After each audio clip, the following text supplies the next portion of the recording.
Guys, ನಮಸ್ತೆ, ಜೈ ಹನುಮಾನ್. ಈ ದಿವಸ ನಾವು ಮೈಂಡಿಗೆ ರಿಲ್ಯಾಕ್ಸ್ ಕೊಡ್ತಕ್ಕಂಥ ಅದ್ಭುತ ಯೋಗವನ್ನು ಮಾಡೋಣ.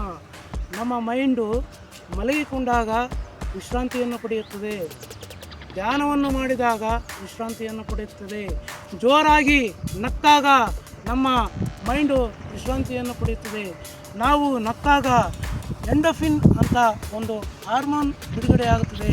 ಮಹಾಭಾರತದಲ್ಲಿ ದುರ್ಯೋಧನನು ವೈಶಂಪಾಯನ ಸರೋವರದಲ್ಲಿ ನೀರಿನಲ್ಲಿ ಅಡಗಿ ಕುಳಿತಾಗ ಅರ್ಜುನನು ದುರ್ಯೋಧನನ್ನು ಬೈತಾ ಇರೋದನ್ನ ಒಂದು ದೃಶ್ಯವನ್ನು ಈ ರೂಪದಲ್ಲಿ ಪ್ರೊಫೆಸರ್ ಕೃಷ್ಣೇಗೌಡರು ಹೇಳಿರುವುದನ್ನು ಹೇಳೋದಕ್ಕೆ ಪ್ರಯತ್ನ ಮಾಡ್ತೀನಿ. ಅದಮ ಆತ್ಮಗೇಡಿ ಇದುವರೆಗೂ ಈಶ್ವರನನ್ನು ಉಪೇಕ್ಷೆ ಮಾಡಿದ ಊಸುರುವಳ್ಳಿ ಋಣಪಾತಕ ನನಗೆ ಏರಿ ಬರುವ ಐವರನ್ನು ಎದುರಿಸಲಾಗದೆ ಒಡನೆ ಹೋಗಿ ಔತು ಕುಳಿತ ಅಂಧಕ ಸುತ್ತನೆ ಆಹಾ ನಿನ್ನದು ಒಂದು ಬದುಕೆ.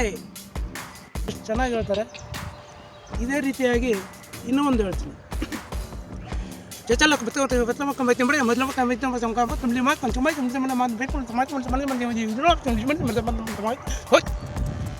ಈ ಭಾಷೆ ನಿಮ್ಗೆ ಅರ್ಥ ಆಯ್ತಾ?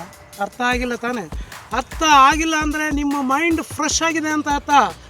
ನಾವು ಇದನ್ನು ಮನೆಯಲ್ಲಿ ಕುಳಿತು ಒಂದು 10 ನಿಮಿಷ ಈ ಹುಚ್ಚರ ಥರ ಮಾತಾಡಿ ಒಂದು ಅರ್ಥವಾಗದೇ ಇರೋ ಭಾಷೆಯಲ್ಲಿ, ಅರ್ಥವಾಗದೇ ಇರೋ ಲ್ಯಾಂಗ್ವೇಜ್ನಲ್ಲಿ ನಾವು ಮಾತಾಡಿದರೆ ನಮ್ಮ ಮೈಂಡ್ ಫ್ರೆಶ್ ಆಗುತ್ತೆ. ನಮಸ್ತೆ.